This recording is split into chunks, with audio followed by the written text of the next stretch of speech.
अब हामीले यो चाहिँ नि मसान्तपछि चाहिँ सबै कार्यक्रमहरू बन्द गर्ने। ल हस्, थ्याङ्क यू सो मच। अब हामी चाहिँ अब यी एक्टिभिटिज गर्न सक्दैनौँ। हाम्रो शिक्षक कर्मचारी पनि तपाईँहरूलाई चाहिँ धन्यवाद। तपाईँहरू अब घरै बस्नुहोस्, हामी पनि घरै बस्छौँ। अहिले विद्यार्थीसँग हामीले मात्रै पढाइ शुल्क भनेका छौँ, जो चाहिँ उहाँहरूले हामीलाई 220 दिनको निम्ति तिर्नुहुन्छ क्या। हाम्रो समुदायलाई त बचाउनु पर्यो, हाम्रा शिक्षक कर्मचारीलाई बचाउनु पर्यो, हामीसँग भएको भौतिक पूर्वाधारलाई पनि बचाउनु पर्यो। कोभिड-19 नभइदिएको भए स्वतन्त्र स्वच्छन्द रूपले विद्यार्थीहरूको सिकाइ कहीँ पनि हुन सक्थ्यो। घर पनि एउटा विद्यालय हो होइन, त्यो इन्फर्मल रूपमा सिकाइ गर्ने ठाउँ हो। अभिभावकलाई यसरी ठ्याक्कै भार, आर्थिक भार बोकाउन चाहिँ होइन कतिको न्यायिक हुन्छ त? जस्तो एक्जाम्पल, फिल्म हल चलेन भनेर दर्शकलाई पैसा उठाउने कुरो त हुँदैन होला। स्वरोजगारको ढङ्गले अहिले झनै 80% विद्यालयहरू सञ्चालनमा छन्। केही साथीहरूलाई रोजगारी पनि दिएको छ, आफू पनि रोजगार बनेको छ। त्यहाँ मुनाफा भन्दा पनि एउटा दैनिकी चलाउने र त्यसलाई एउटा सेवा गर्ने उद्देश्यले विद्यालयहरू स्थापित छन्। महिला र बालबालिकासँगको झनै 1600 भन्दा बढी हिंसाका घटनाहरू सार्वजनिक भएका छन्। तपाईँको 1300 भन्दा बढी मान्छेहरूले आत्महत्या गरेका कुराहरू आएका छन्। यो त कहीँ न कहीँ मानव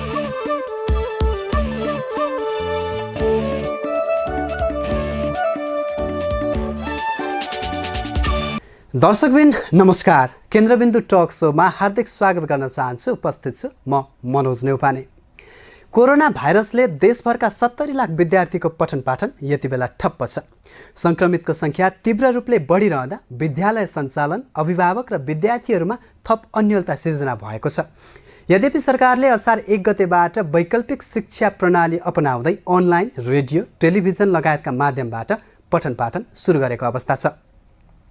अर्कातर्फ निजी विद्यालयहरूले लकडाउन अवधिमा अनलाइन माध्यमबाट पठन पाठन हुँदै आएको दाबी गर्दै आएका छन्। त्यस बापतको शैक्षिक शुल्क बुझाउन भन्दै आइतबार निजी विद्यालयहरूका छाता सङ्गठन प्याप्सन तथा नेसनल प्याप्सनले सूचना जारी गरिसकेका छन्। तर अभिभावकहरूले यसको विरोध गर्दै आएका छन् भने सरकारले पनि यसअघि नै सूचना जारी गरी शुल्क नलिन निर्देशन दिइसकेको अवस्था छ। यसै सन्दर्भमा रहेर आज हामीले निजी विद्यालयहरूको छाता सङ्गठन प्याप्सनका सह-अध्यक्ष DK ढुङ्गानासँग कुराकानी गर्ने प्रयास गरेका छौँ। आउनुहोस् उहाँलाई हाम्रो कार्यक्रममा स्वागत गरौँ। DK सर, यहाँलाई स्वागत छ। धन्यवाद। माहौल के छ पछिल्लो? अब लागिराखेका छौँ हामी। अब यो एउटा चाहिँ महामारीको सङ्कट छँदैछ, एउटा त्रासदी भय छँदैछ।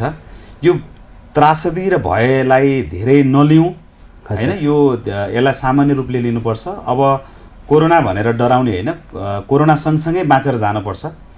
गतिविधिहरूलाई सामान्य बनाउँदै लानुपर्छ, स्वास्थ्य सावधानी अपनाउनुपर्छ र काम कुराहरूलाई रोक्नु हुँदैन। किनभने हाम्रो अर्थतन्त्र, हाम्रो कामहरू चाहिँ चलायमान भएन भने त्यसले पार्ने ठुलो प्रभाव छ भनेर हामी चाहिँ यसलाई गतिशील बनाउने अभियानमा छौँ। कोरोना भाइरस अथवा कोभिड-19 को इफेक्ट एकतिर, विद्यालय शिक्षाको प्रभाव समाजमा अर्कोतिर, यसको के भइरहेछ? अहिलेको पछिल्लो अवस्था के छ? यसले असर कुन लेभलसम्म पुर्याएको छ? अब तपाईँको के छ भन्नुहुन्छ भने कोभिड-19 जब सुरु भयो हामी चैत्र 11 गतेबाट लकडाउनमा पर्यौँ होइन। चैत्र 11 देखि जेठ 32 गतेसम्म लकडाउन थियो मुलुकमा। अब यो लामो समय मान्छेहरू चाहिँ घरभित्र बस्नु परेको, थुनिनु परेको अवस्था। हामी चाहिँ यो बिचमा दुईवटा कुरामा बढी कन्सर्न गऱ्यौँ क्या। एउटा चाहिँ हाम्रा आम बालबालिकाहरू, जो 70 लाख भन्दा बढी बालबालिका अहिले विद्यालय शिक्षामा छन्, उनीहरूको मानसिक स्वास्थ्यसँग चाहिँ बढी हामी सरोकार राख्यौँ, संवेदनशील पनि भयौँ भने। अर्को चाहिँ विद्यार्थीहरूको सिकाइ प्रक्रिया जो अवरुद्ध भयो, त्यो सिकाइ प्रक्रियाभित्र उनीहरूको मनोपरामर्शदेखि लिएर उनीहरूमा हौसला प्रेरणा दिने विषयसम्म जोडिन्थ्यो। यो दुईटा कुरालाई अलिक बढी केन्द्रित भएर हामीले हेऱ्यौँ र हामीले वैशाख 15 गतेपछि अनलाइन, भर्चुअल, रेडियो, टिभीबाट हामीले कार्यक्रम सुरु गऱ्यौँ। यो एउटा अनौपचारिक ढङ्गले कार्यक्रम अगाडि बढिरहेको थियो। अब लकडाउन लामो समय नरहला, यो धेरै ठुलो समस्याको रूपमा नआउला। अब नेपालमा सुरुमा देखिएको पनि थिएन, यसको व्यवस्थापन सहजै होला भन्ने हेतु हामीले पनि हेऱ्यौँ। अब यो गर्दै जाँदाखेरि चाहिँ यो लम्बिँदै जाने अवस्था आइसकेपछि अब यसलाई अलिकति औपचारिक बनाउनुपर्छ, अलि यसलाई व्यवस्थित बनाउनुपर्छ, यसलाई स्कुल डिसिप्लिनसँग जोड्नुपर्छ, सिकाइको डिसिप्लिनसँग जोड्नुपर्छ। भोलि यी विद्यार्थीहरू 6 महिना 8 महिना चाहिँ यतिकै बस्ने अवस्था आयो भने त्यसबाट पर्ने प्रभाव चाहिँ यो एकछिनको लागि 1 महिना 2 महिनाको लागि होइन, 1 वर्षको लागि होइन, यो दशकौँको लागि यसको प्रभाव रहन्छ। त्यस कारणले यी कुराहरूलाई अलिक व्यवस्थित गर्नुपर्छ भनेर अहिले हामीले चाहिँ व्यवस्थित रूपमा अनलाइन भर्चुअल टेलिभिजनका कार्यक्रमहरू सुरु गरेका छौँ। जस्तो मैले एउटा यहाँ थ्योरिटिकल पार्ट पनि जोड्न चाहेँ। जस्तो रुसोले चाहिँ विद्यार्थीलाई अथवा सिकारुलाई चाहिँ स्वतन्त्र रूपमा प्रकृतिमा छोडिदिनुपर्छ, उसले आफै सिक्छ भन्ने एउटा सिद्धान्त छ होइन। त्यो सिद्धान्त लगभग अहिले कोरोना भाइरसले निकालेको छ जस्तो लाग्छ मलाई। यो अवस्थामा चाहिँ त्यो खालको चिन्ता चाहिँ किन? विद्यालयको चौघेराभित्र चाहिँ कसैले चाहिँ संरक्षण गरेर मात्रै उसको सिकाइ हुन्छ भन्ने एक खालको जुन हामीमा एउटा चाहिँ ट्रेडिसनल सोच छ, किन त्यो हाबी छ? बडो राम्रो मिठो कुरा गर्नुभयो। कोभिड-19 नभइदिएको भए हजुर स्वतन्त्र स्वच्छन्द रूपले विद्यार्थीहरूको सिकाइ कहीँ पनि हुन सक्थ्यो। घर पनि एउटा विद्यालय हो होइन, त्यो इन्फर्मल रूपमा सिकाइ गर्ने ठाउँ हो। उसको समाज पनि एउटा विद्यालय हो, उसको समुदाय पनि एउटा विद्यालय हो। तर आज त कस्तो परिस्थिति छ भने घरको चौघेराभित्र त्यो पनि स्वास्थ्यका धेरै अनुशासनहरू पालन गरेर नियमहरू पालन गरेर बस्नु परेको अवस्थामा यो चाहिँ स्वतन्त्र सिकाइको प्रक्रिया होइन कि यो चाहिँ एउटा तपाईँको बन्धक भएको अवस्था हो। त्यस कारणले यसलाई चाहिँ हामीले त्योसँग तुलना गर्न मिल्दैन। अहिले त मैले अघि भने नि बच्चाहरूको मानसिक स्वास्थ्य, उनीहरूमा कति घटनाहरू घट्या होला नि, हिंसा भएको होला होइन। अहिले तपाईँ यो बिचमा चाहिँ तपाईँको महिला र बालबालिकासँगको झनै 1600 भन्दा बढी हिंसाका घटनाहरू सार्वजनिक भएका छन्। तपाईँको 1300 भन्दा बढी मान्छेहरूले आत्महत्या गरेका कुराहरू आएका छन्। यो त कहीँ न कहीँ मानसिक स्वास्थ्यसँग जोडियो नि। यहाँ हामी आउँला। अब कोरोना भाइरसले जुन खालको प्रभाव पार्यो, 70 लाख टेन्टेटिभली हो देशभरि छ। त्यस पछाडि प्राइभेटली रूपमा त्यति नै विद्यार्थी छन्, यता चाहिँ सामुदायिक विद्यालयमा पनि त्यतिकै छन्। र त्यसभित्र रहेका जनशक्तिहरू होइन, शिक्षकदेखि कर्मचारीदेखि लिएर सबै लगभग अलपत्र अवस्थामा छन्। यो अवस्थामा चाहिँ टु दि पोइन्ट ठोस कदमहरू चाहिँ यहाँहरूले यहाँहरूको संस्था अथवा प्याप्सनको तर्फबाट चाहिँ टु दि पोइन्ट के प्रयासहरू गर्नुभएको छ? एकदम राम्रो कुरा गर्नुभयो। अब 70 लाख बढी बालबालिकाहरू विद्यालय शिक्षामा छन्। 23 लाख बालबालिका अहिले निजी क्षेत्रमा पढ्छन्। 23 लाख बालबालिका पढाउनको निम्ति 2 लाख भन्दा बढी शिक्षक कर्मचारी अहिले हामीसँग आबद्ध हुनुहुन्छ होइन। झन्डै 8000 भन्दा बढी विद्यालयहरू क्रियाशील छन्। अब यो चाहिँ प्राइभेटली म्यानेज भएको, यो निजी क्षेत्रबाट गरिएको प्रयास हो। सामुदायिक विद्यालयमा चाहिँ सरकारको लगानी छ। सरकारले त्यहाँ तलब भत्ता लगायत त्यहाँको भौतिक पूर्वाधार विकासमा सरकारकै लगानी हुन्छ। हामीले चाहिँ व्यक्तिगत रूपमा प्रयास गरेर विद्यालय स्थापना गरेर अभिभावकसँग शुल्क लिएर हामी अगाडि बढिरहेको सन्दर्भ। यति बेला लामो समयदेखि विद्यालय बन्द भएको र हामीसँग कुनै प्रकारको पनि आय आर्जन नभएको सन्दर्भमा हामीले नेपाल सरकार, शिक्षा मन्त्रालय, अर्थ मन्त्रालय, उपप्रधानमन्त्रीज्यू सबैलाई यो विषय के भन्यौँ भन्दाखेरि हामी अहिले अप्ठ्यारोमा पर्यौँ। हामीलाई 6 महिनाको लागि सञ्चालन खर्च केही न केही रूपले तपाईँहरूले प्रदान गर्नुहोस्, ऋणको रूपमा प्रदान गर्नुहोस्। यो रकम तपाईँहरूलाई पछि हामी भुक्तान गर्छौँ, तिर्छौँ, ब्याज अलिक कम लगाइदिनुहोस् र यसको वातावरण बनाइदिनुहोस् भनेको उहाँहरूले के पनि गर्नु भएन। सरकारका तर्फबाट केही नभइसकेपछि अब हामीले त प्रयास गर्नु पर्यो। हाम्रो समुदायलाई त बचाउनु पर्यो, हाम्रा शिक्षक कर्मचारीलाई बचाउनु पर्यो, हामीसँग भएको भौतिक पूर्वाधारलाई पनि बचाउनु पर्यो। अब यो गर्नका निम्ति चाहिँ पछिल्लो हिजो मात्रै हामीले एउटा विज्ञप्ति जारी गरेका छौँ र त्यहाँ हामीले अभिभावकहरूलाई अनुरोध गरेका छौँ कम्तीमा अहिले अतिरिक्त सबै खालका शुल्कहरू अहिले हामी लिँदैनौँ। त्यो भोलि फिजिकल्ली होइन भौतिक रूपले हामी खुलिसकेपछि त्यसको बारेमा सोचौँला। अहिले चाहिँ कम्तीमा मासिक पढाइ शुल्कको रूपमा, एकाडेमिक फीको रूपमा चाहिँ हामीलाई शुल्क तिर्दिनुहोस्।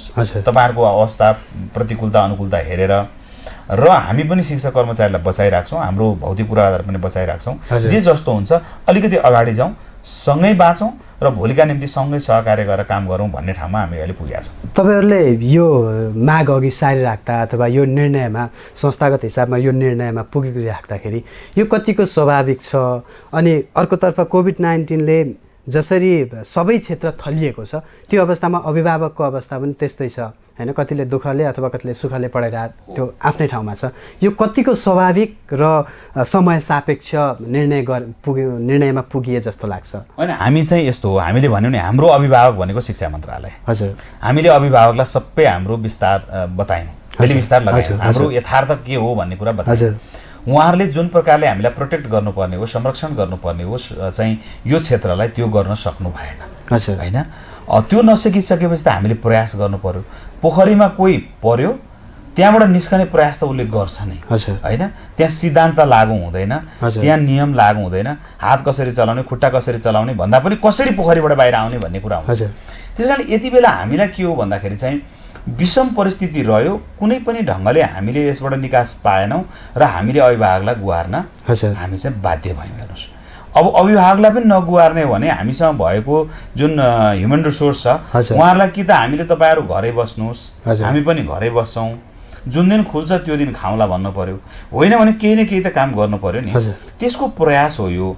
त मलाई के लाग्छ भने यस्तो विषम परिस्थितिमा अहिले विश्व बजारमा चाहिँ इकोनोमीलाई चलायमान बनाउनका निम्ति जुन प्रयासहरू भइरहेका छन् र निजी क्षेत्रलाई पनि जुन प्रकारले गभर्मेन्टहरूले सपोर्ट गरिराखेका छन् हामी हेर्छौँ होइन। हाम्रा छिमेकी मुलुकहरूदेखि लिएर थर्ड वर्ल्डका चाहिँ कन्ट्रीहरूको पनि हामी हेर्छौँ।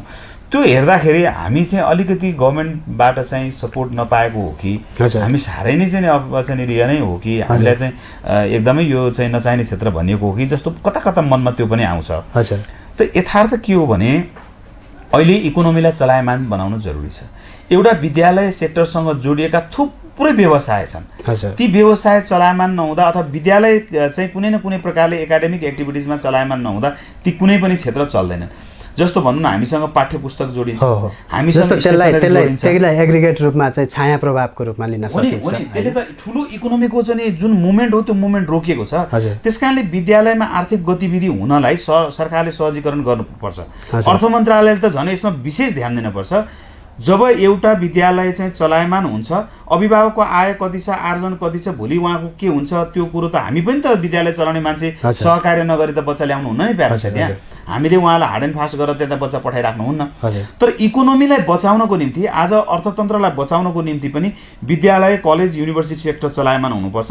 त्यो भर्चुअलको माध्यममा होला, अनलाइनको माध्यममा होला, कुनै पनि माध्यममा होला, त्यो चलायमान हुँदाखेरि इकोनोमी अटोमेटिक चलायमान हुन थाल्छ। त्यसले राज्यलाई रेभेन्यू पनि आउँछ, त्यो सेक्टर पनि बच्छ र देशको अर्थतन्त्र चाहिँ धराशायी हुनबाट बच्छ। त्यस कारणले पनि हामीले यो कदम चाहिँ नि अगाडि चालेको। हजुर, जस्तो राज्य पाटो एक ठाउँ राखेर हामी हेर्ने हो भने जस्तो निजी क्षेत्रबाट सञ्चालित विद्यालयहरूले अभिभावकलाई चाहिँ आफ्नो इन्फ्रास्ट्रक्चर अथवा चाहिँ त्यहाँको जनशक्ति भयो होइन, अथवा चाहिँ पुँजीगत लगानीको सुरक्षाका निम्ति अभिभावक गुहार्नु एक खालको चाहिँ न्यायपूर्ण नहुन सक्छ कि? जस्तो एक्जाम्पल, फिल्म हल चलेन भनेर दर्शकलाई पैसा उठाउने कुरो त हुँदैन होला होइन। तपाईँले भनेको कुरा राइट छ, तर त्यसमा हाम्रो त्यो विषय पनि तपाईँलाई एकदमै क्लियर भाषामा भन्छु। विद्यालय यस्तो संरचना हो, ऊ चाहिँ पढेर त्यहाँबाट कक्षा 10 पास गरेर गएपछि पनि उसको केही न केही नाता त्यहाँ बनिरहन्छ। उसले जो प्रमाणपत्र लिएर गएको हुन्छ, 15 वर्ष पछाडि उसलाई प्रमाणपत्रमा कुनै सच्याउनु पर्यो या त्यसको कपी चाहियो के चाहियो भने फर्केर आउनुपर्छ भनेको त्यो एउटा अनवरत रूपमा अटुट बन्धन एउटा नाता बनिरहने हुन्छ। र त्यो चाहिँ नि हामीले सिनेमा हलको जस्तो परिस्थिति होइन कि एउटा एकपटक टिकट काटेर सिनेमा हेरेर गएपछि सक्यो, होइन। उसको निम्ति त्यो विद्यालय बाँचिरहनुपर्छ। र अर्को कुरा के हो भने विद्यालयमा जब विद्यार्थी भर्ना हुन्छ त्यहाँ चाहिँ उसको एउटा दायित्व सिर्जना भइहाल्छ। म दायित्व स्वीकार गर्छु है भनेर आएको हुन्छ। उदाहरणको लागि यहाँलाई म भन्न चाहन्छु, जसरी हामी घरमा टेलिफोनको लाइन जोड्छौँ, पानीको धारा जोड्छौँ होइन, बिजुलीको लाइन जोड्छौँ, र त्यो यदि हामीले उपभोग गरेनौँ भने पनि न्यूनतम महसुल हामी बुझाइराख्छौँ नि, विद्यालय पनि त्यो क्याटेगोरीमा आउँछ। अभिभावकले भर्ना गरिसकेपछि म 3 महिना बच्चा पठाउँदिनँ भने पनि त्यहाँ उहाँलाई लाग्ने शुल्कहरूका दायित्वहरू चाहिँ सिर्जना भइरहेका हुन्छ होइन। त्यो दायित्व सिर्जना भएर उहाँले त्यसलाई भुक्तान गरे बापत विद्यालयले पनि अबको 20 वर्ष अबको 30 वर्ष पछाडि पनि त्यो विद्यार्थी फर्केर आउँदा उसलाई चाहिने सामग्री मैले दिनुपर्छ भनेर त्यसको संरक्षण गरेर बसेको हुन्छ। मैले ठ्याक्कै अविच्छिन्न रूपमा चल्ने संस्था भएको हुनाले तपाईँले यो निरन्तरताको उदाहरण दिनुभयो होइन। तर यो चाहिँ अभिभावकलाई यसरी ठ्याक्कै भार, आर्थिक भार, यो एक खालको चाहिँ अवस्थामा उनीहरू पनि समस्यामा, यता संस्थागत हिसाबमा पनि समस्यामा भएको बेलामा यो उनीहरूलाई आर्थिक भार बोकाउन चाहिँ होइन कतिको न्यायिक हुन्छ त? होइन, यसो छ, व्यक्तिगत पर्सनली सोच एकदम यहाँले ठिकै कुरा सोध्नुभयो। कस्तो भने हामीले अहिले के भनेका छौँ भन्दाखेरि कतिपय अभिभावकहरू व्यापार व्यवसायमा हुनुहुन्छ। हजुर, कतिपय अब हामी कहाँमा त हेर्नुहोस् अत्यन्त न्यून आय भएका अभिभावक पनि हुनुहुन्छ जो दैनिक ज्यालादारी गरेर पढाउने पनि हुनुहुन्छ। कतिपय अभिभावक सरकारी नोकरीमा हुनुहुन्छ, प्रहरीमा हुनुहुन्छ होइन, सेनामा हुनुहुन्छ, स्वास्थ्य क्षेत्रमा हुनुहुन्छ, विभिन्न एनजिओ आइजिओमा हुनुहुन्छ जो अहिले त्यो क्षेत्र चलाए मान्छे र फ्रन्ट लाइनमा काम गरिरहनु भएको छ, तलब पनि आइराखेको छ। हजुर, भनेपछि त्यो सेक्टरबाट आएको हो। हामीले त यो त कस्तो भने इकोनोमीलाई ठप्प गर्ने होइन, घरमा थुनेर राख्ने होइन। अहिले मसँग 10 रुपियाँ छ भने त्यो बजारमा ल्याउनु पर्यो क्या। त्यो बजारमा आएपछि मात्रै मुभमेन्ट हुन्छ। तपाईँले भने जस्तै त्यसरी क्लासिकल डिस्क्रिमिनेसन सम्भव छ होइन नि। यो त कस्तो भने बाँचा र बचाऊ भनेको के हो भने अहिले जोसँग छ उसले दिने हो, जसले सक्छ अहिले हेल्प गर्ने हो, अनि भोलि सक्नेले गर्ने हो क्या। हजुर, त्यही अहिले हामीले हार्ड एन्ड फास्ट तपाईँ भोलिदेखि लाइन लगाएर आउनुपर्छ, भएन भने तपाईँको बच्चा पढाउन भनेको छैन। हामीले सबै अभिभावकलाई बचाउने, विद्यार्थीलाई पनि बचाउने, अहिले जसले सकिन्छ जसरी सकिन्छ कन्ट्रिब्युसन गरौँ, सहयोग गरौँ, त्यसको हिसाब हुन्छ। भोलि छुट पाउने ठाउँमा हामीले छुट दिन्छौँ, राहत दिने ठाउँमा हामी राहत दिन्छौँ। त्यो बसेर गरौँला। सङ्गठनले एउटा निर्णय गर्छ, सरकारसँग पनि एउटा डायलग हुन्छ, हाम्रो तालुकदार मन्त्रालयसँग पनि छलफल हुन्छ, हाम्रो स्टेक होल्डरहरू हुनुहुन्छ उहाँहरूसँग पनि छलफल हुन्छ। त्यसले एउटा निकास दिन्छ। हामी त्यतातिर तर्फ सोचिराखेका छौँ। तपाईँहरूले यो तपाईँले अघि पनि भन्नुभयो सरकारी पक्षले हामीलाई अलिकति बेवास्ता गरेको अथवा चाहिँ अन्डर एस्टिमेट गरेपछि चाहिँ हामी अभिभावकतिर चाहिँ गयौँ भनेर अघि नै भन्नुभयो। यो अवस्थामा चाहिँ अझै पनि होइन विद्यालयको संरचना भयो अथवा जनशक्तिलाई संरक्षण गर्नको लागि अभिभावकमाथि त्यो भार नबोकाइकन अझै पनि सरकारलाई नै बढी ताकेता गर्ने हो कि सङ्गठित भएर जाने हो कि भन्ने हैन। एकदम राम्रो। हामी निरन्तर प्रयासमा छौँ, किनभने त्यो त सरकारको दायित्व हो। अब म एउटा कुरा यहाँलाई के अनुरोध गर्छु भने नि, शिक्षा मन्त्रालयले जुन प्रकारको एउटा गार्जेनसिप गर्नुपर्ने नि, त्यसमा उहाँहरू अलिअलि कता कता चुक्नुभयो भन्ने मलाई लाग्छ। हेर्नुहोस्, म पनि 30 वर्षदेखि शिक्षा क्षेत्रमा छु, मैले हेरिराखेको छु।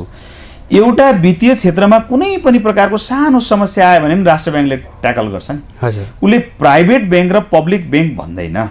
हेर्नुहोस् है, उसले चाहिँ समान दृष्टिकोणबाट व्यवहार गर्छ। त्यो शिक्षा मन्त्रालय पनि त्यो रेगुलेसन गर्ने बढी हो भने प्राइभेट इन्स्टिट्युसन र पब्लिक इन्स्टिट्युसन भनेर छुट्याउनु हुँदैन। त्यहाँनिर गार्जेनसिप गर्ने कुरा त्यो रेगुलेटरी बडीको चाहिँ कमजोरी रह्यो। हामीले त्यहीँनिर फोकस गरेको। उहाँले अहिले सम्बोधन गरिदिनु भयो।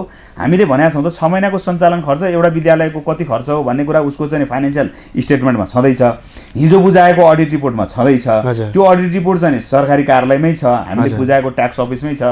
त्यहाँबाट तानेर के भइरहेछ त, त्यो विद्यालयको आय कति हो, त्यसले खर्च गर्न सक्छ कि सक्दैन, त्यसलाई कति लोन दिँदा हुन्छ, कसरी सपोर्ट गर्न सकिन्छ भन्यो भने अहिले थाहा हुन्छ। भनेपछि धेरै ठुलो अमाउन्टको कुरा पनि होइन। हामीले त 2-3 महिना एउटा 4 महिना चल्ने परिस्थिति बन्यो भने त्यस पछाडिको निकासका निम्ति हामी छलफल गर्न सक्छौँ भनेर भनेकै हो। त्यसैले हामीले जो अभिभावकबाट पाउनुपर्ने त्यो एउटा प्यारेन्टसिप होइन, त्यो गार्जेनसिप चाहिँ हुन्छ नि, प्यारेन्टल एउटा चाहिँ केयर हुन्छ नि, त्यो हामीले पाएनौँ। त्यो पाउनु पर्थ्यो। त्यो नपाएका कारणले हेर्नुहोस्, अब हाम्रो त अन्तिम चाहिँ ठाउँ भनेको त हामीसँग उपभोक्ताको रूपमा रहनुभएका अभिभावकहरू नै हो। उहाँकामा हामीले गुहार मागे। तपाईँले यो कुरा ठ्याक्कै गरिरहँदाखेरि सामान्य बुझाइमा अथवा सामान्य बुझाइ बुझ्नेहरूले चाहिँ यतिका वर्षसम्म चाहिँ नाफा कमाइराखेका निजी विद्यालयहरूले छोटो 6 महिनाको अवधिमा अथवा चाहिँ एउटा अर्थशास्त्रले के पनि भन्छ भने एउटा संस्था सञ्चालन गर्नको लागि एउटा कस्ट अथवा उसले चाहिँ 6 महिना अथवा 1 वर्षको लागि चाहिँ कस्ट चाहिँ राखेर मात्रै उसले संस्था रिकभरी त्यो फन्ड राखेर मात्रै काम गरे हुन्छ। यति हतारो किन, यति साह्रो हत्या किन भन्ने खालको पनि छ। त्यो बुझाइ हो। तर नेपालका निजी विद्यालयहरूको अवस्था फरक छ। म तपाईँलाई एउटा सानो डेटा दिन चाहन्छु। हामी कहाँमा तपाईँको झन्नै 40% विद्यालयहरूले अहिले सरकारले एउटा बच्चामाथि जति खर्च गरिराखेको छ 30,000 को हाराहारीमा खर्च छ, त्यति पनि आय गर्दैनन् प्रति वर्ष, प्रति व्यक्ति, प्रति स्टुडेन्ट 30,000 पनि आय गर्दैनन्। अर्को 35% विद्यालयले वर्षको 50,000 को हाराहारी पनि आय गर्दैनन्। यो ठुलो हिस्सा चाहिँ अत्यन्त न्यून कस्टमा। अहिले यहाँले के बुझ्नुपर्छ भने सबै मान्छेको पहुँच किन निजी विद्यालयमा भयो भन्दाखेरि अत्यन्त न्यून शुल्कमा मार्जिन नराखी एउटा चाहिँ यो के भन्छ जीविकोपार्जनको पेसा भन्छ नि, एन्टरप्रेन्योरसिप पनि छ र आफै इन्भल्भ पनि छ, स्वरोजगार जस्तो के। स्वरोजगारको ढङ्गले अहिले झनै 80% विद्यालयहरू सञ्चालनमा छन्। केही साथीहरूलाई रोजगारी पनि दिएको छ, आफू पनि रोजगार बनेको छ। त्यहाँ मुनाफा भन्दा पनि एउटा दैनिकी चलाउने र त्यसलाई एउटा सेवा गर्ने उद्देश्यले विद्यालयहरू स्थापित छन्। बडो थोरै सङ्ख्यामा, बढीमा मलाई लाग्छ 5%, त्यसको पनि तथ्याङ्क मसँग छ। 5% विद्यालयहरूको आफ्नो स्ट्रक्चर छ, अलिकति राम्रो पेरेन्ट्सहरू, अलिकति छानिएका पेरेन्ट्सहरू त्यहाँ हुनुहुन्छ, अलिकति आर्थिक हैसियत पनि छ। तर त्यो आर्थिक हैसियत भएका विद्यालयसँग पनि त्यही प्रकारको दायित्व छ, उहाँहरू पनि त्यही प्रब्लममा हुनुहुन्छ। त्यस कारणले गर्दा के भने निजी विद्यालयलाई हेर्ने जुन दृष्टिकोण छ नि आम पब्लिकको सरकारको इभन मिडियाहरूको जुन दृष्टिकोण छ त्यो दृष्टिकोणको मारमा हामी परिराखेका छौँ। यो वास्तवमा कम्प्लिटली सर्भिस सेक्टरको रूपमा छ हेर्नुहोस् है। तर अब हामीलाई हेर्दाखेरि चाहिँ यो चाहिँ प्रफिट मेकिङ इन्डस्ट्रीको रूपमा बुझिराखेका छ जो गलत कुरा छ।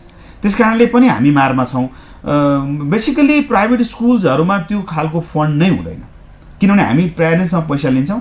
हाम्रो शुल्कको 60% शिक्षक कर्मचारीको तलब भत्तामा खर्च हुन्छ। 13% तपाईँको हाम्रो ब्याङ्क ब्याज अथवा चाहिँ घर भाडामा खर्च हुन्छ। 7% रकम तपाईँको हामी चाहिँ शैक्षिक सामग्री लाइब्रेरी लगायतका विषयमा खर्च गर्छौँ। 10% छात्रवृत्तिमा जान्छ। बाँकी भएको 8-9% को हिसाब हो त्यो हामीले मुनाफा भन्नुहोस् अथवा विद्यालयको रिजर्भ भन्नुहोस् त्यो पनि त्यहाँभित्रको इन्फ्रास्ट्रक्चर डेभलपमेन्टमा खर्च भइरहेको हुन्छ किनभने हरेक कुरा प्रत्येक वर्ष केही न केही परिवर्तन भएर आएको हुन्छ। त्यो किसिमको क्लासरुम, त्यो किसिमको करिकुलम, त्यो किसिमको इन्फ्रास्ट्रक्चर हरेक चिज चाहिँ नयाँ बनाइराख्नुपर्छ। न्युनेस दिएकै कारणले पनि प्राइभेटमा मान्छेको एट्र्याक्सन हो। त्यो भएको हुनाले पनि अलिकति हामीसँग त्यो खालको फन्ड नभएर हामी चाहिँ कस्ट टु कस्ट चलिरहेको सन्दर्भ छ। अब हाम्रो चैत 11 देखि अवस्था चाहिँ शून्यमा छ हैन, अर्थतन्त्र शून्यमा छ।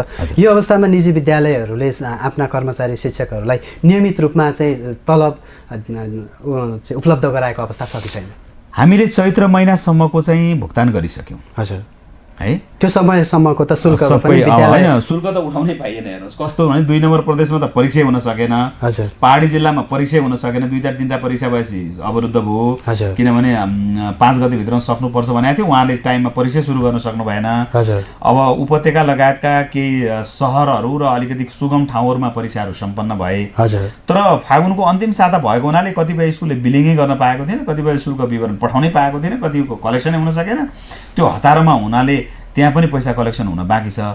कतिपय विद्यालयको म कहाँ आएको रिपोर्ट अनुसार चाहिँ पुसदेखिको पैसाहरू चाहिँ शुल्कहरू उठ्न बाँकी छ। तथापि हामीले चैत्र महिनासम्मको तलब भुक्तानीका निम्ति हाम्रो सदस्य विद्यालय निर्देशन पनि दियौँ र धेरैले भुक्तानी पनि गरिसक्नुभयो। अनि त्यस पछाडि वैशाखको निम्ति हामीले के भनौँ भने तपाईँहरूको आफ्नो आर्थिक हैसियत जे छ, विद्यालयसँग जे किसिमको चाहिँ उपलब्धता छ आर्थिक, त्यसका आधारमा सबैलाई चाहिँ बचाउने काम गर्नुहोस्, एउटा चाहिँ नीति बनाएर भुक्तानी गर्नुहोस् भन्यौँ। धेरै जसो स्कुलहरूले त्यो पनि एउटा चाहिँ कसैले चाहिँ 40%, कसैले 50%, कसैले बेसिक स्यालेरीको हिसाबले चाहिँ पेमेन्टहरू गर्नुभएको छ। अब जेठ के गर्ने, असार के गर्ने भन्ने कुरा हाम्रो अगाडि चुनौतीपूर्ण छ। त्यस कारणले पनि हामीले अभिभावकलाई गुहारेको। जस्तो अब अनलाइन क्लासको कुरा छ, अहिले भर्चुअल माध्यममा सरकारले पनि वैकल्पिक भर्चुअल माध्यमको एउटा चाहिँ नयाँ मोडल पनि ल्याएको छ।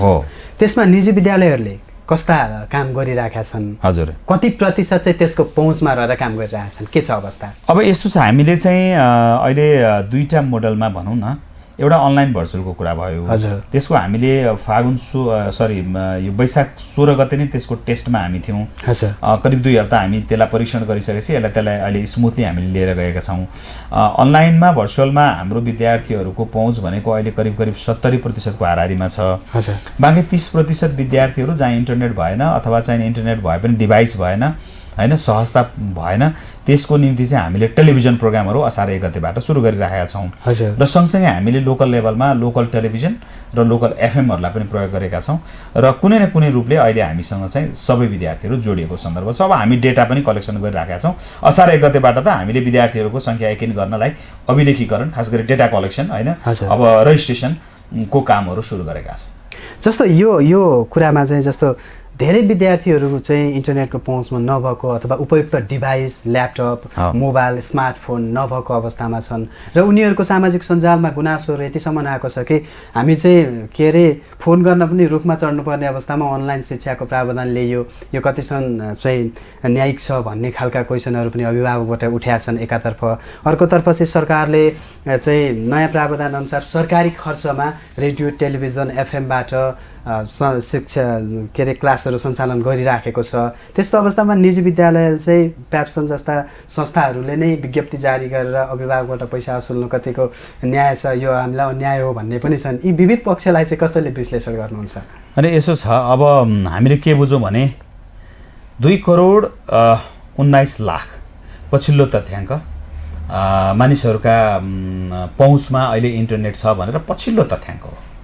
त्यो नेपालमा। हजुर है अब कति विद्यार्थी कहाँमा छ, कति अभिभावक कहाँ छ, कति छैन, त्यो अर्को अध्ययनको विषय। नेपालमा 4 करोड मोबाइलको सिम बिक्री भएको तथ्याङ्क एनटिसी र एनसेलले सार्वजनिक गरेका छ। अब हामी के देख्छौँ भने अहिले गाउँघरमा दूरदराजमा पनि मान्छेहरू सामाजिक सञ्जालमा क्रियाशील छन् होइन। त्यसको त हामीले रुखको टुप्पोमा चढेर भए पनि सामाजिक सञ्जाल चलाइराखेका देखेका छौँ। सामाजिक सञ्जाल आफै पनि एउटा युनिभर्सिटी हो, त्यहाँबाट पनि हामीले काम गरिराखेका छौँ।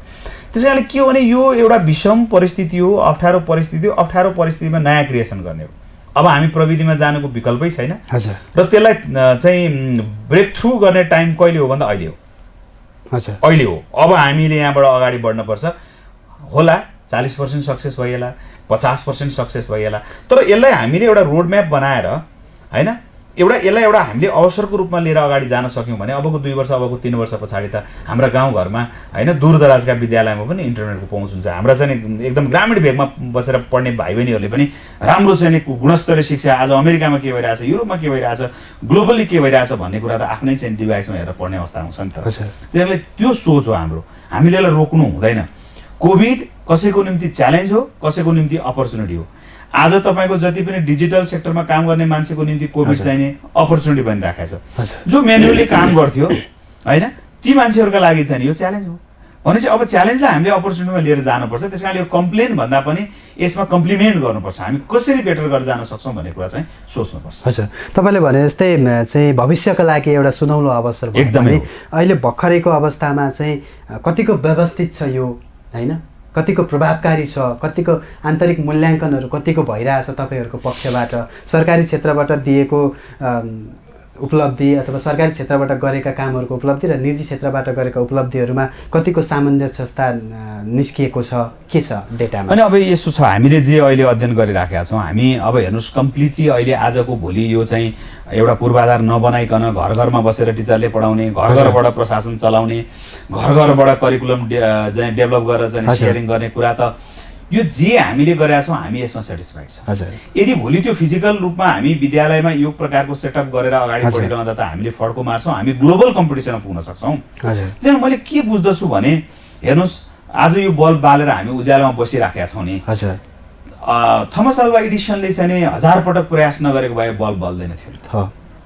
कसैले कम्प्युटर इन्भेन्ट गरिदियो अनि पो हामीले कम्प्युटर चलाउन पायौँ त, कसैले इन्टरनेटको परिकल्पना गरिदियो अनि पो भयो त। जति पनि इनोभेसनहरू भएका छन् क्राइसिसको बेलामा, अप्ठ्यारोको बेलामा, विपत्तिको बेलामा अथवा उसको चाहिँ नि अथात्तै ऊ चाहिँ पेनिकमा भएको बेलामा भएका छन्। त्यस कारणले अहिले हामी पेनिकमा छौँ, संसार नयाँ ठाउँमा नयाँ दिशामा बदलिनेवाला छ। त्यस कारणले त्यो दिशा हामीले सोच्नुपर्छ। यसलाई हामीले नकारात्मक ढङ्गले भन्दा पनि सकारात्मक ढङ्गले अगाडि लिएर जानुपर्छ, मलाई यस्तो लाग्छ। हजुर, अब यो जे जति समस्याहरू छन् नि त्यो समस्या सुल्झाउनका लागि टु दी पोइन्ट तपाईँहरूले सरकारसँग गर्नुभएका प्रयासहरू के छन् टु दी पोइन्ट भन्ने? अनि अब यसो छ, अब हामीले अब पनि हामी सरकारसँग के भन्छौँ भने अहिले निजी विद्यालयमा जुन किसिमको आर्थिक एउटा समस्या परेको छ त्यसलाई सुझाउनको निम्ति सरकारले कहीँ न कहीँबाट सपोर्ट गर्नुपर्छ। हामी नेपाली बालबालिकाहरू पनि पढाइराखेका छौँ र भोलिका दिनमा योभन्दा अझै राम्रो गरेर हाम्रो जाने सोच छ। आज विदेशमा 70,000 भन्दा बढी प्रति वर्ष विद्यार्थी पढ्न जान्छन्। तिनलाई पनि भोलि यहीँ रोकेर चाहिँ एउटा शिक्षाको सुनौलो चाहिँ होइन एउटा क्षेत्र चाहिँ एउटा बिहानीको चाहिँ निर्माण गर्ने काममा हामी लाग्न तयार छौँ। तर यो सेक्टर नै बचेन भने यसको बेनिफिट नेपाललाई हुँदैन, हाम्रो देशलाई हुँदैन। र यहाँ एउटा हैसियत बनाएर पढाइरहेका नानी बाबुहरू भोलि चाहिँ खुरुखुरु भोलि बिहानदेखि सामुदायिक विद्यालयमा जान्छन् भन्ने पनि होइन। किनभने यो सेवा र वस्तु छान्न पाउने एउटा मौलिक हकको व्यवस्था हाम्रो संविधानले गरेको छ। मान्छेहरूले आफ्नो छोराछोरीको शिक्षा स्वास्थ्यका निम्ति सोच्दछन् नै। त्यसो भएको हुनाले यो सबै चिजलाई बचाइराख्ने र यो यसमा भएको इन्भेस्टमेन्टलाई पनि बचाइराख्ने, यसले दिइरहेको चाहिँ रेभिन्यूलाई पनि बचाइराख्ने हो भने सरकारले कहीँ न कहीँबाट सपोर्ट गर्नुपर्छ, फेसिलिटेट गर्नुपर्छ। हामी गभर्मेन्टले दिएको डिरेक्सनमा अगाडि बढ्नलाई तयारै छौँ र गभर्मेन्टलाई चाहिँ एजुकेसनको पार्टबाट हेल्प गर्न र यो चाहिँ एउटा समृद्ध राष्ट्र निर्माणका निम्ति लाग्न हामी चाहिँ प्रेरित भएर काम गरिरहेछौँ। तपाईँले यो भनिरहँदाखेरि वैशाख 22 गते चाहिँ शिक्षा मन्त्रालयले एउटा चाहिँ मन्त्री परिषदको निर्णय नै सार्वजनिक गरेर विभिन्न अनलाइन क्लासहरू यताउता गरेको कुनै पनि शुल्क नलिनु भनेर निर्देशनै गरेको छ। त्यो निर्देशनपछि पनि तपाईँहरूले अब हिजोकै प्रोसेसलाई विज्ञप्ति मार्फत अब हामीलाई चाहियो आवश्यक पर्यो भनेर गर्नुभएको छ। यो बिचको अब कसरी मिलाउने? होइन यस्तो छ, मलाई यहाँ एकदम राम्रो तपाईँले ठाउँमा क्वेसन गर्नु, म तपाईँलाई एकदम क्लियर गर्छु। पहिलो कुरा हामीले अनलाइनको पैसा लिँदैनौँ, हजुर, अतिरिक्त शुल्क अहिले लिँदैनौँ। खानाको पैसा लिँदैनौँ होइन, खानाको पैसामा पनि त त्यहाँ त कर्मचारी त्यो स्ट्रक्चर त छ नि त। यातायातको पैसा लिँदैनौँ, यातायातको पैसा नलिँदा मात्रै पनि बसका अरू कष्ट त छ नि त त्यहाँ। त्यो हामी जोड्दैनौँ त्यहाँ। हामी अहिले विद्यार्थीसँग हामीले मात्रै पढाइ शुल्क भनेका छौँ, जो चाहिँ उहाँहरूले हामीलाई 220 दिनको निम्ति तिर्नुहुन्छ क्या। नेपाल सरकारले डिजाइन गरेको एउटा शैक्षिक सत्रको क्यालेन्डरमा जम्मा 220 दिनको टाइमलाइन हुन्छ। 192 दिन पढाइ हुने दिन, 28 दिन परीक्षा लगायतका अतिरिक्त क्रियाकलाप गर्ने दिन गरेर 220 दिन हुन्छ। अब पनि हामी 220 दिन मेन्टेन गर्न तयार छौँ भनेपछि अहिले हामीले क्लेम गरिरहेको शुल्क भनेको त्यही 220 दिनका आधारले मागेको हो। भोलि हामीले चाहिँ उहाँहरूको पढाइलाई पुरा गर्ने, कोर्स पुरा गर्ने, उहाँहरूको जवाफदेहिता जिम्मेवारीता लिने भनिसकेपछि हामीले अहिले जुन कुरा मागिरहेका छौँ त्यो कुराहरू चाहिँ कुनै हामीले अनुचित ढङ्गले मागेका छैन। तपाईँले यो भनिरहँदाखेरि मैले एउटा अलिकति तथ्याङ्कको कुरा, जस्तो तपाईँहरूले त्यसलाई पनि यो माग्ने आधार अथवा विज्ञप्ति तयार गरिरहँदाखेरि चाहिँ त्यसमा पनि कति लिने अथवा कुन पर्सेन्टेजको आधारमा लिने, जस्तो अनलाइनमा पनि मैले आफै अनुभव गरेको विद्यार्थीहरूको एउटा दुईटा क्लास अथवा 1 घन्टा अनलाइन क्लास भइराखेको छ होइन, 2 घन्टा भइरह होला, धेरै भए। अब त्यसलाई चाहिँ कसरी, त्यसको स्ट्रक्चर चाहिँ के छ, कसरी लिने भन्ने अहिले मैले फेरि मापक चाहिँ बनाउनु भएको छ कि छैन? होइन, यसरी अनलाइनमा अहिले जति पनि गतिविधि भएको छ नि, असार 1 गते भन्दा पहिला त्यो त हाम्रो गिफ्ट हो, उपहार हो। हामी 1 रुपियाँ पनि त्यसको चार्ज गर्दैनौँ होइन। भोलि पनि अनलाइन त तपाईँको कन्टिन्यू हुन्छ विद्यालयमा, तर असार 1 गतेबाट सरकारले नि औपचारिक रूपमा अब यो विद्यालय शिक्षा त सुरु भयो त। भइसकेपछि त असार 1 गते हामीले यो आर्थिक कुरा क्लेम गर्नु नाजायज छैन। अब भोलि के कुरामा छुट गर्ने, कहाँ छुट गर्ने, कति महिनाको फी छुट गर्ने भन्ने कुरा त छलफलको विषय हो। त्यस कारण अहिले त मात्र के हो भने एउटा सपोर्ट हामीले मागेका हो केही समयको निम्ति। तपाईँसँग मैले क्लियर माग्न खोजेको चाहिँ त्यस जसरी पढाइराख्नु भएको छ नि त्यसको नियमित शुल्क नै लिने हो कि अथवा होइन? त्यसको लाग्दैन, शुल्कै लाग्दैन। हामीले त 12 महिनाको शुल्क जुन हामीले लिन्थ्यौँ नि, हिजो 76 सालमा वैशाख 1 गतेदेखि चैत्र 32 गतेसम्मको जुन हामीले शुल्क चार्ज गऱ्यौँ नि, यो वर्ष पनि हामी 77 सालको वैशाख 1 गतेदेखि चैत्र 30 गतेसम्मको शुल्क लिने हो। हामीले क्यालेन्डर पुरा गर्ने हो, हामीले 220 दिन पढाउने हो। 220 दिन पढाइ भएन र मानौँ 210 दिन मात्रै भयो भने त्यहाँ के छुट गर्नुपर्छ होइन? त्यहाँ केही दायित्वहरू हाम्रा जोडिराखेका हुन्छन् र त्यसमा हामीले सब्सिडी गर्ने पार्ट के हो? भोलि मानौँ 200 दिन मात्रै भयो अथवा मानौँ 180 दिन मात्रै भयो भने त्यो त छलफलको विषय छँदैछ त होइन? आज 1 महिनाको 2 महिनाको शुल्कको बारेमा हामीले चर्चा गरिरहँदाखेरि वर्षैभरिको शुल्क उठाइरहेको सन्दर्भ होइन। त्यस कारण त्यसरी बुझ्नु हुँदैन। यो आम केसमा अथवा यो आम मुद्दामा चाहिँ अभिभावकले रुचि देखाएनन् भने अथवा हामी तिर्दैनौँ भनेर अड्डी कसे हेर्ने चाहिँ के छ त्यसको? हामीसँग त हामीसँग दुईटा विकल्प छ। एउटा कुरा कि हामीलाई अभिभावकको सपोर्ट चाहिन्छ, कि हामीलाई शिक्षा मन्त्रालयको सपोर्ट चाहिन्छ, कि शिक्षा मन्त्रालयले हामीलाई फाइनेन्सियली एउटा चाहिँ तिमीहरू अहिले यसरी जाऊ भनेर चाहिँ एउटा सपोर्ट दिनु पर्यो होइन? तपाईँहरूले ठिकै काम गर्नुभएको छ, हाम्रो नानी बाबुहरूलाई पनि केयर गर्दै हुनुहुन्छ, भोलि क्यालेन्डर पुरा गर्छु भन्नुभएको छ, पढाइ पुरा गर्छु भन्नुभएको छ भनेर अभिभावकले हामीलाई सपोर्ट गर्नु पर्यो। यो दुइटै भएन भने हामीसँग तेस्रो विकल्प छ। तेस्रो विकल्प भनेको अब हामीले यो चाहिँ नि मसान्तपछि चाहिँ सबै कार्यक्रमहरू बन्द गर्ने, ल हस् थ्याङ्क यू सो मच, अब हामी चाहिँ अब यी एक्टिभिटिज गर्न सक्दैनौँ, हाम्रो शिक्षक कर्मचारी पनि तपाईँहरूलाई चाहिँ धन्यवाद, तपाईँहरू अब घरै बस्नुहोस्, हामी पनि घरै बस्छौँ, अब जुन दिन विद्यालय खुलेर कमाइ होला त्यही दिन तपाईँहरूले पनि खानु होला, हामी पनि खाउँला भन्छ। असारसम्म पर्खिनुहुन्छ? पर्खिनु पर्यो। हजुर, हामी त त्यही उसमा छौँ। अब त्योभन्दा बाबा विकल्पै छैन हामीसँग, यसको भेन्टिलेट नै भएन क्या। हजुर, यसो निकास त आउनु पऱ्यो नि, एउटा कतातिर जाने भन्ने बाटो त दिनु पऱ्यो नि, बाटो आएन भने चाहिँ हामी त्यहाँनिर छौँ। यहाँनिर एउटा मिसअन्डरस्ट्यान्डिङको विषय पनि के छ भने सरकारले क्लासहरू अनलाइन क्लासहरू रेडियो टिभी अथवा एफएमहरूबाट गर्यो। हजुर, तर त्यसको शुल्क पनि हिजोको विज्ञप्तिमा चाहिँ हामीले यताबाट पनि गरेका छौँ, त्यसको शुल्क चाहियो भन्ने आयो भने त्यो गलत कुरा हो। त्यसलाई यो मिडियाबाट मार्फत म चाहिँ केन्द्रबिन्दु मार्फत चाहिँ म के क्लियर आउट गर्छु भने हामीले ट्युसन फी एउटा मासिक शुल्क बाहेक अरू शुल्क अहिले हामीले क्लेम गरेका छैन, हामी गर्दैनौँ। र त्यसमाथि पनि अझै क्लियर गर्छु, यो बाइटलाई तपाईँले अलि स्पेसली देखाइदिनु होला। अनलाइनको कुनै पनि हामी पैसा लिँदैनौँ, अनलाइनको शुल्क लाग्दैन। यो अनलाइनको पढाएको भनेको पेरेन्ट्सलाई गिफ्ट हो, स्टुडेन्टलाई गिफ्ट हो। अब क्लासहरू बन्द छन्, अनलाइन भर्चुअलमा छौँ हामी सिस्टममा। हजुर, अब यसलाई सुरक्षा सतर्कता अपनाएर यो जोन भनिएको छ, red John, yellow John, green John, यस्ता जोनहरूमा चाहिँ सुरक्षा संयमता अपनाएर क्लास सुरु गर्ने अवस्था छ कि छैन? जस्तो तराईका जिल्ला धेरै प्रभावित छन् कोरोनाबाट भने पहाडी जिल्लाहरू कम प्रभावित छन्। हजुर, ती जिल्लामा चाहिँ सुरु गर्ने कुनै योजनाहरू छलफलहरू भएका छन् कि छैनन्? अब यस्तो छ, अहिले हामीले 3-4वटा मोडल बनाएर चाहिँ उप प्रधानमन्त्रीज्यूको जुन संयोजकत्वमा एउटा चाहिँ यो कोरोना म्यानेजमेन्ट कमिटी छ त्यहाँ पनि पठाएका छौँ। हजुर, र अब यसको स्टडी पनि हामी गरिराखेका छौँ र कतिपय ठाउँबाट त अहिले अभिभावकहरूको फोन पनि आउन थाल्यो। हजुर, अब हामी दुवैजना काममा जान्छौँ, हाम्रो बच्चालाई घरमा छोड्ने अवस्था छैन, विद्यालयले के प्रकारको सोच बनाइराखेका छ, हाम्रा नानी बाबुहरूलाई कसले हेरिदिने, हजुर, यो कुरा आइरहेछ। हिजो निजी विद्यालयमा बच्चा पठाउने कतिपय प्यारेन्ट्सहरूको चाहिँ अवस्था के हो भने हामीलाई केही शुल्क 1500-2000 रुपियाँ शुल्क तिर्दिँदाखेरि महिनाभरि केटाकेटी त्यहाँ पढ्ने भए, अल्म लिने पनि भए, केयर पनि भयो, एजुकेसन पनि भयो, र यतातर्फ चाहिँ आमा बाउ नै दुवैजना काममा जाने हुनाले आए पनि हो। त्यस कारणले प्राइभेट स्कुलमा बच्चा पनि पढाउन सक्यो, आम्दानी पनि राम्रो गरियो, घरैसी एउटा आफ्नो वातावरण पनि राम्रो बन्यो।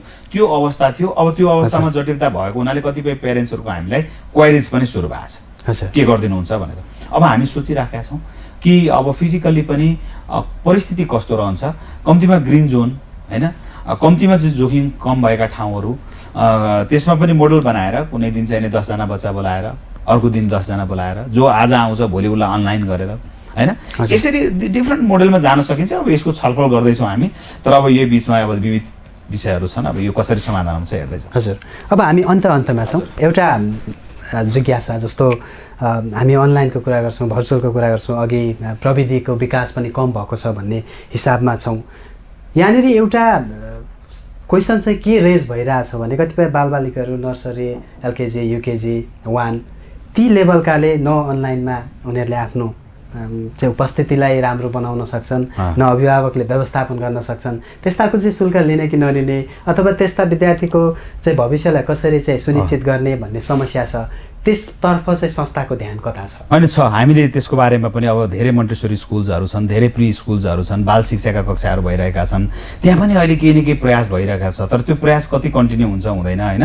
ती नानी बाबुहरूका लागि विकल्प के हुनसक्छ, सुरक्षित ढङ्गले चाहिँ भोलि विद्यालयमा कसरी ल्याउन सकिन्छ, उनीहरूलाई सुरक्षित ढङ्गले घरमै सिकाइ कसरी गर्न सकिन्छ भन्ने विषयमा पनि हामी बृहत्तर अध्ययन अनुसन्धान गरिराखेका छौँ। अहिले त केही न केही एक्टिभिटिज भएको छ, तर त्यो नै अन्तिम एक्टिभिटिजको रूपमा जान सक्दैन। त्यसका बारेमा हामी योजना बनाइराखेका छौँ, अब सोच भइराखेका छ। फाइनल्ली अब हामी अन्तिममा छौँ, कार्यक्रमको अन्तिममा छौँ। प्याप्सनको तर्फबाट अथवा निजी विद्यालयहरूको एउटा चाहिँ अभिभावक संस्थाको तर्फबाट सरकार आफैमा अन्यलग्रस्त छ, शिक्षा क्षेत्र ठप्प छ, अभिभावक आफै पनि त्रासमा छन्, आफ्नो बालबच्चाको चाहिँ भविष्य चाहिँ अब कतातिर जाने हो, सिकाइ ठप्प छ होइन, त्यो अवस्थामा छन्, र विद्यार्थी आफै पनि अन्यलग्रस्त छन् होइन, जो बुझ्छन् आफ्नो भविष्यबारे चिन्तित नै छन्। उनीहरूका लागि समग्रमा के भन्न चाहनुहुन्छ, के आह्वान गर्न चाहनुहुन्छ? अब यो विषम परिस्थिति हो, हामी सबैले बुझेका छौँ। यसमा आत्तिने, अतालिने होइन, पेनिकमा रहने होइन, हामीले जीवनलाई चलायमान बनाउनुपर्छ। हामी जुन जुन सेक्टरमा जे काममा छौँ त्यसलाई चलायमान बनाऊ। नेपाल सरकारले पनि सहजीकरण गर्नुपर्छ, सबै सङ्घ संस्थाहरू, उद्योग धन्दा, कल कारखानालाई बिस्तारै चलायमान बनाउनका निम्ति स्वास्थ्य सावधानी अपनाएर गरिने प्रयासहरूलाई निरन्तरता दिनुपर्छ। अभिभावकज्यूहरूको जो चिन्ता र चासोको विषय छ, ती नानी बाबुहरूलाई पनि उच्च मनोबल बनाउनका निम्ति हामीले जे प्रयास गरिरहेका छौँ त्यसको प्रयास जारी छ। अब हामीसँग लिभ विथ कोरोना सँगसँगै बाँचौँ भन्ने अभियानका साथ हामी अगाडि जान जरुरी छ। किनभने 2 महिना, 3 महिना, 4 महिना हामी कुर्न सक्छौँ, 5 महिनादेखि हाम्रो पेटले हामीलाई कुर्दैन। भोकभन्दा ठुलो कुरो केही पनि होइन, रोगसँग मान्छे जुझ्छ तर भोकसँग जुझ्न सक्दैन।